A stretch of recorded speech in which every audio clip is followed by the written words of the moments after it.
All right. So Damn it. next is from Jack Hayes. Subject is Jack Hayes from Detroit Impact Wrestling.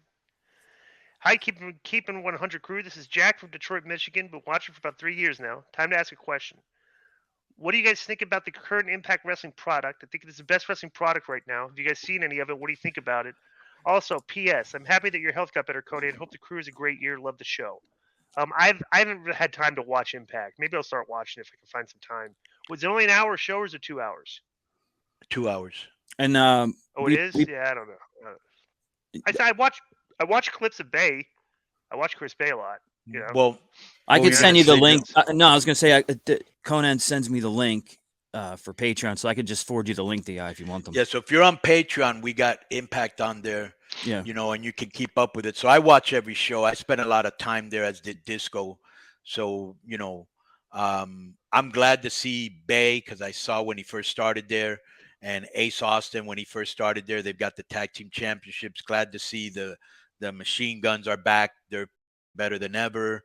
This guy's that we actually used in Mexico years ago, Speedball Bailey. He's incredible. They're doing this thing now with Frankie's over there. Frankie's doing great. He's over there. They're doing this thing with Bully and Tommy, which is a little drawn out, and some of the females don't connect with me. But yeah, they are doing a good job because Damore and Jacobs, they know what they're doing. Tommy's in there also in the booking room, Tommy Dreamer. I don't know who else, maybe the fan of the opera guy that Jacobs brought from Ring of Honor. But I do think when you say the best product, I think WWE has the better product at the moment. okay. So What's next is just a short thing, DI did, and it won't be interesting. I was gonna say what's interesting, but it's not gonna be interesting. My dad and my brother, they kind of dropped off with AEW, but they watch every Impact big show on the pay-per-views or whatever on Fight. So they probably consider Impact the best out there right now. interesting. Yeah. Next is P. Yash. And the subject is question for the crew at Keeping 100. Fam, love the show. Conan, I hope your health as well. I discovered you guys a few years ago when Disco would shout out K100 on Lions, Tigers, Bears, and Disco with Russo, and I've been a consistent listener since. Now I have a few questions for the boys. Disco, are you ever going back on Russo's show? Aren't you back there? I've been back there for months. Right. Why does Russo make it so hard to listen to his content? K100 is accessible on Spotify and YouTube, and I love it. But Russo's stuff is on some ghetto podcast site, the Realm Network. So you got it. Plus, I'm on his Patreon though, right, Joe? Yeah, patreon.com/Russo TWC. How many Yes. times a month? What do you come on? Twice a month? I say it twice a month. Twice a month, yeah. Now for a wrestling question. What do you guys think of the current state of wrestling from a technical standpoint? Maybe I'm ignorant, but why do I find wrestling from the 80s and 90s far more believable than today's? I don't want to sound like a hater, but the WWE today is way too Cirque du Soleil for me. I'm not a fan of the acrobats. I miss the days of a brawl like Bret Hart, Mr. Perfect, or Stone Cold would deliver a match. I can't even tell you who's even a good wrestler anymore. Is there anyone in today's wrestling that has the level of some of your favorites from the past? P.S. Joe, you were doing a great job on the show and remind me of the young Jamie on the Joe Rogan podcast. I love the chemistry of all three of you guys on the show. Glad to see an honest podcast with great chemistry. So thank you, Patrick Yasheshin. Patrick is spot on. I mean, it's good to see that other fans are seeing what I'm seeing in the current the way wrestling is presented in the ring today. It's far more. It's as fake as it's ever been. It's a lot of acrobatics. A lot of guys don't look like they're in combat out there. They look like they're fighting. And you go back and just watch clips of like this like Bret and Perfect. Bro, these people, they're just way better workers in this generation.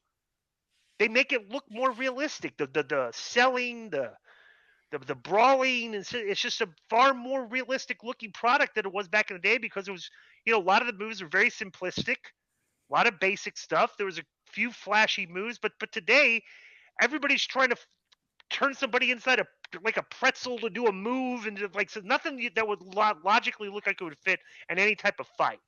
And there's tons of that today, and then like this guy can see it too. I wholeheartedly agree with this. I know Cody will disagree, but No, I agree. maybe Cody No, won't no, no, no, disagree no. with this. I will Cody, agree.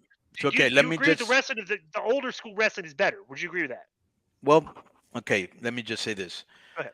First of all, on the Russo thing, I think that the reason that he's on the Realm Network is he owns it. Didn't you tell me that? Oh, that's right. He bought it. Yeah. Yeah. So obviously, if he's gonna be on his own platform, Right. anyways. And plus, he was controversial to the point where he lost a spot on Podcast One, where he Right. said he wasn't getting paid very well anyway. So this was Well, the better nobody move for was. him. Neither were we. Yeah. That's why everybody left. Yeah. But What a anyways, scam that was. yeah, Jesus. right. Yeah. All of them were. All the big companies were a scam. Didn't we move to Westwood, and then Westwood was even worse? Yeah. Like we They got weren't paid worse. less. They were bad. They were. Yeah, They were yeah. all scamming us, bro. Yeah. That's the best thing is to do it yourself. Yep. Which everybody ended up kind of doing, right? I Mhm. think maybe the only one that's under a big one might be Chris Jericho. Jericho's still on Westwood, I believe. Right.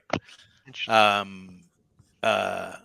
So yeah, the wrestling from the 80s and 90s was more believable because you had better storytellers. You had guys that made everything look logical. When they went over their match, logic was a key proponent. When you're doing matches today, logic is not the key proponent. It's just doing the most outlandish things a lot of times. Not all the time. There's some people, you know, like that Bryan Danielson MJF match. That was a very logical, good match that was, you know, old school style. But most of the guys today, they want to do flips. They want to hear this is awesome. They want to see themselves on memes, you know, and the fastest way. It's like I remember when I've said this story before, but you know, when I used to tell Sabu when I first met him, why are you going through tables and why are you doing all this, you know, unnecessary? He goes, look at my size. I have to do something different. And that did make him apart from everybody else. But everybody's flying today. A lot of these guys are just watching videotapes and they don't even know how to do lucha moves. That's the influence of lucha. A lot of guys doing subpar lucha moves, you know, and not putting logic into the mix and just going out there. So yeah, it was in general was more believable before. And I think there's some wrestlers from today that would have fit back in the 80s and 90s, like Gunther, like Riddle, like Danielson, like this guy Gable from WWE, like Omega. All those guys would have fit back in the 80s and 90s. And let me just say real quick, if you're a younger fan that listens to this show and you don't really understand what we're talking about or what the differences were, go back on your WWE network and you can take anything from like April 97 to November 97. The reason I'm saying that is before Bret left WWE. During that time, WCW was winning the ratings, so they obviously had great going on. They had the NWO, Flair, Savage, Disco and Conan, Jericho, Benoit, the Cruiserweights, all good stuff. On WWF, they still had Bret, Austin, Foley, Vader, Shawn Michaels, Undertaker, DX, and all these guys worked in the style that Conan and Disco are describing, you know. And ECW was just getting big too. That summer of 97 is like the hottest period ever. It's probably my favorite too. For everything. And there was wrestling, music, sports, everything, bro. That was a good year. This is a good one coming up here. So SliceWire at yahoo.com. The subject is, does Conan get triggered?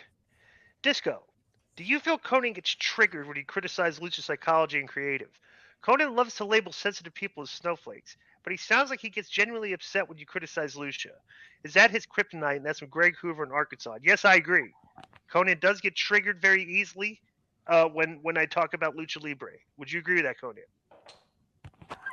What I agree with is that when you come on the Lucha Libre segment, especially after as many luchadors as you know personally and how many you've wrestled, you're uneducated, you're uninformed on lucha, not to mention you're uncouth.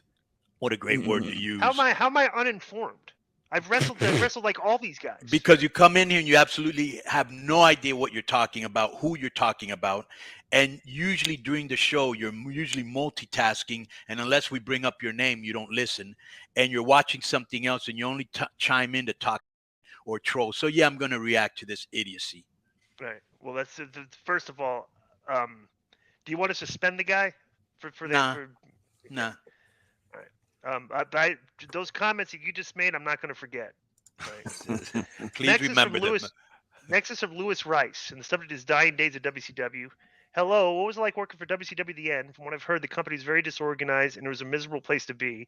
Did you enjoy those times, or was it mostly a pain in the ass? That's from Lewis Rice. Me and Conan, and like even the dying days, we'd always have fun at the shows because we just hang out in the computer room with Borash, Bob Ryder, and Jeff Jarrett. Yeah. Like we were just like kind of like a clique of guys. It's just, you know, we were always having fun. We always, no matter what, how bad it got, because it did get bad. And I'll tell you this is for me personally. I loved wrestling with such a passion. It took precedence over everything. But bro, when I was there in the last years, I never thought I'd hate something that I love so much. I just hated the atmosphere. But to me, the great thing was running into Disco, running into Ray, Jericho, Eddie, Benoit, all those, our clique, Raven, and Mark Madden, Borash, and just having fun, gossiping, making fun of each other, spreading hot news. And then we knew that afterwards, no wrestling, and we could go out and club or go to the hotel and have fun.